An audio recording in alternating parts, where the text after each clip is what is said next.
اے نوجوان، اے میرے بھائی، ذرا رک جا، ذرا ٹھہر جا۔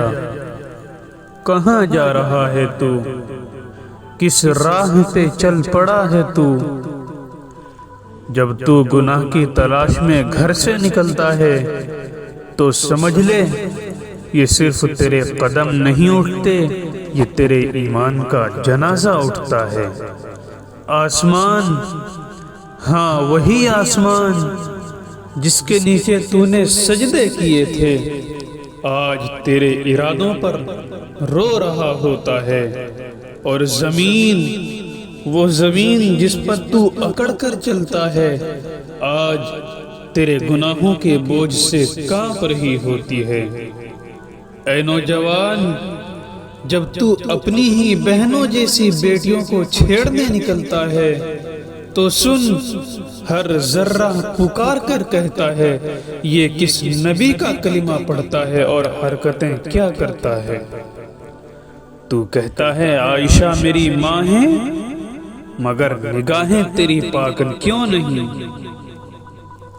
تو کہتا ہے فاطمہ میری بہن ہے، مگر رویے تیرے بے حیا کیوں ہیں؟ تو کہتا ہے اللہ میرا رب ہے، مگر دل میں اس کا خوف کہاں ہے؟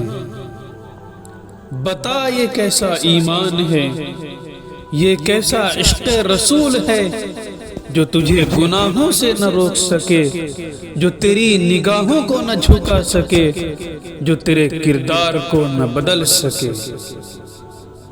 اے نوجوان، یہ نسبت محمدی کوئی معمولی نسبت نہیں، یہ وہ امانت ہے جس کے لیے صحابہ نے اپنی جانیں قربان کر دی۔ یہ نسبت نگاہوں کی حفاظت کا نام ہے، دل کی پاکیزگی کا نام ہے، کردار کی روشنی کا نام ہے۔ کیا تجھے احساس ہے کہ تیرا ہر قدم لکھا جا رہا ہے، تیری ہر نظر دیکھی جا رہی ہے؟ آج تو ہنس کر گناہ کر رہا ہے، کل یہی آنکھیں تیرے خلاف گواہی دیں گی۔ اے میرے بھائی، اب بھی وقت ہے، اب بھی دروازہ کھلا ہے، لوٹ اپنے رب کی طرف، اپنی نگاہوں کو جھکا لے، اپنے دل کو توبہ کے آنسوؤں سے دھو لے۔